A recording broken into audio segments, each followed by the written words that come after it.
Welcome back to our garden, y'all. I am so excited for today's video because it is all about my favorite underrated home garden plant, the humble eggplant. Given the right conditions, an eggplant like this ping tung variety from Taiwan can produce not only prolifically, in abundance, it is absolutely delicious and super versatile in the kitchen, featuring in cuisines from the Mediterranean, China, India, Japan, Thailand, among many others. And yet somehow this plant does not even crack the top 10 list of most popular plants to grow in a home garden. And I think that is a travesty. Yeah, I am genuinely upset about that factoid. But I also think it kind of makes sense because while these plants can produce beautifully in a home garden, there are also a handful of mistakes, and I've made all of these many times, that are really easy to make that result in small, unhealthy plants that produce either no fruit or fruit that basically you're just not gonna wanna eat. So if you've never grown eggplant, or maybe if you have struggled with it in the past,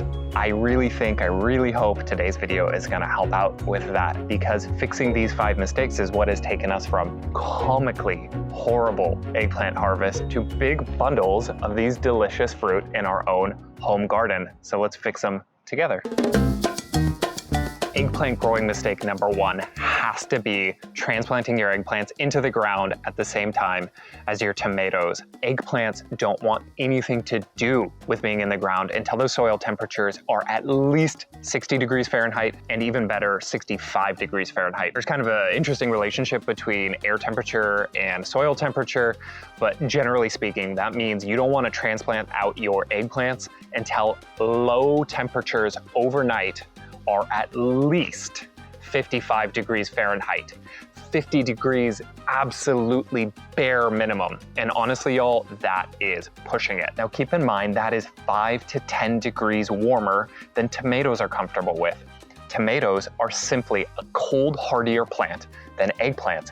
And I think that little discrepancy between tomatoes and eggplants is really where we can get ourselves into a spot of trouble. There's some good news though. You can still plant your eggplant seeds and your tomato seeds at the same time.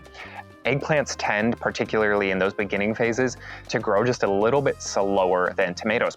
What that means is we can start those plants out at the same time, but just transplant out the tomatoes 2 to 4 weeks ahead of our eggplants. Just give those eggplants a couple extra weeks at least to grow a little bit larger and wait for those nighttime temperatures to warm up a bit. There's another major benefit to letting those eggplant seedlings grow a little bit longer in a protected spot. See all these little holes on our leaves here? That's damage from the flea beetle. And if you grow eggplants, the sad truth is you're probably going to deal with flea beetles at some point. But the thing about flea beetle damage is the larger the plant, the better it is at withstanding that damage. A seedling that gets overrun by flea beetles, unfortunately, honestly, it might just die. It may never recover. But a plant that is bigger, like this one, is just gonna shrug it right off. Your eggplants are gonna produce better through that full season if you plant them out once it's warm enough for them to thrive. I actually made an entire video about pruning eggplants just because I think it's a fascinating topic to me at least, but it also happens to be a pretty good way to grow more food. So mistake number 3 is failing to prune those eggplants. I'm gonna link to some really good articles in the description to better describe why I think you should do this, but the short of it is pruning your eggplants, and there's pretty good evidence for this, pruning your eggplants is gonna result in more fruit, bigger fruit, tastier fruit, and maybe even more nutritious fruit. Feel free to check out the full video for a step-by-step guide, but the short version is that you should prune your eggplant to 3 or 4 liters. So we're gonna leave on the original main stem, of course, and then we're gonna let 2 or 3 more branches grow out and set fruit. Those extra branches can either be suckers that grow out of a main stem like this one right here, or a naturally occurring split in the main stem like this one right here. Speaking of, let me grab this sucker right here. It's so important that we don't just prune once and then forget about it, but that we keep doing it throughout the whole season. Maybe the single biggest complaint about homegrown eggplants is that they come out bitter and they come out small. And the reason for that, or at least the main reason for that, is underwatering during the fruiting phase. That's the point in the plant's life cycle where you're starting to see these flowers kind of bulge out, which is the telltale sign that it is successfully pollinated and is setting a fruit. So here's kind of what it comes down to. When we plant out those eggplant seedlings early in the season, the weather is still cool and their root system obviously is still pretty shallow. So they might need water often, but they don't necessarily need a ton of it because those roots are still just in that shallow layer of soil. Then as the season progresses, the weather warms up and the plant inevitably, hopefully, starts producing these fruit. They become much, much thirstier. I've grown lots of plants that looked healthy, but they were actually underwatered and they produced just horrible, inedible, bitter fruit that no one wanted to eat. Some eggplant growers will actually strategically minimize the amount of water that they give their small plants in the beginning of that season in order to encourage the plant to send roots down deep in search of water, which is kind of cool. And then once flowering starts and pollination starts, they'll majorly bump up that amount of water that they're giving the plants in order to support the production of fruit that, you know, people actually want to eat. How much water your plants need depends on so many factors. I would pretty much just ignore that standard 1 inch per week advice. Instead, pay attention to that soil. Make sure that it's not drying out well beneath the surface when you poke a finger in there. So I don't really have research to back this up, but here's my experience. The bare minimum amount of water that I need to give my tomatoes to produce good tasting tomato fruits is enough to keep the actual eggplant healthy, but it's not enough to keep the eggplant producing fruit that I actually want to eat. Even if those tomato plants are starting to wilt a little bit, they still can bounce back and give good tasting fruits, and I just haven't found that to be the case with eggplant. Now, a final word of caution with eggplants, as with all nightshades, they can get root rot pretty easily if they are growing in waterlogged soil. So you kind of have to find that balance. If you are open to growing in containers, like I am with these ping tongue eggplants, I find that these fabric grow bags, they breathe so well and they have such good drainage that they honestly kind of make it easy to hit that sweet spot between too much water and too little water. If this video is proving interesting or helpful to you, I would so appreciate it if you could give the video a quick like, maybe even subscribe to the channel if you're at that point. It really helps us out and I really, really appreciate it. So thank you very much for considering it, and let's get back to our eggplants. Eggplants may be related to tomatoes, but when it comes to harvesting, I think it's useful to think of them more like cucumbers. These fruits right here, they are not going to burst.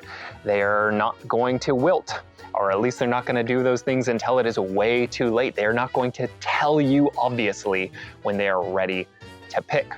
Instead, they're just going to keep growing and growing and become bitter and inedible long before it's obvious that you should have picked them. A little bit like a cucumber. So what we want to do is watch for more subtle signs of ripeness. A ripe eggplant is shiny and firm, but has a little bit of give to it.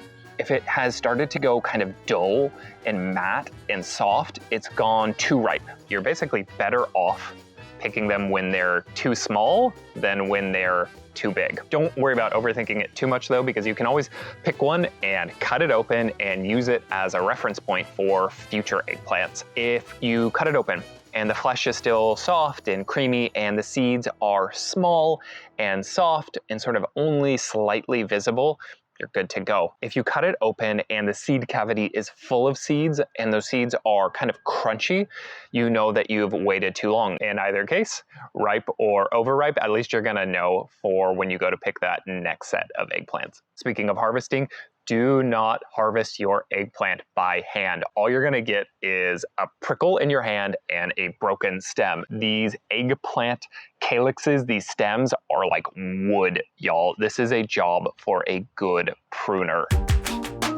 These days, we have access to eggplant varieties that have been bred across the centuries, across continents, to thrive in different climates, to be better looking, to be better tasting, to be huge, to grow small fruit, to have fewer prickly bits, for different colors, for so many different beneficial attributes. And all that breeding has resulted in some seriously cool, interesting eggplant varieties we can choose from. Two of my favorite heirloom varieties are those Casper and Turkish orange varieties, but truthfully, in my experience, they are also not that hardy, not that heat resistant, not that disease resistant, and they tend to go bitter easier than some of the other varieties that we've grown. So the fifth and final mistake to avoid here is selecting a variety that is cool to look at, and man, they are cool to look at, instead of a variety that is easy to grow and that is going to keep you excited to grow eggplants for years to come.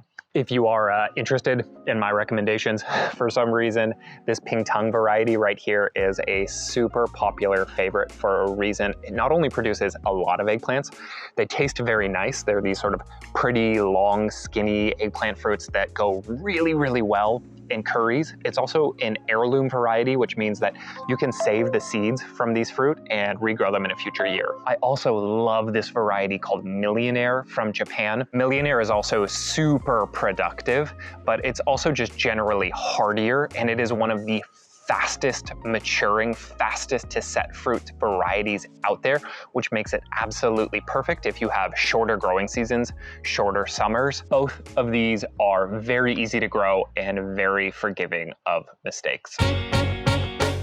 Just when you thought we were done, back for more. Okay, I did want to share one more quick tip. If you've ever struggled with getting your eggplant flowers to actually pollinate, I suggest taking a tip from the Tomato Grower's Handbook and buying yourself a little electric toothbrush. Just any cheapo one will work. All you have to do is turn it on and then just gently press the toothbrush to the back of the eggplant flower here, right like this. Just on a truss if you have multiple flowers.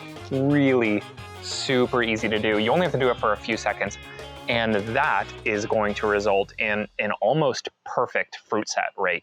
It's getting a little windy out here, so I think that's going to be it for today. Happy eggplant growing, y'all, and I hope to see you on the next one.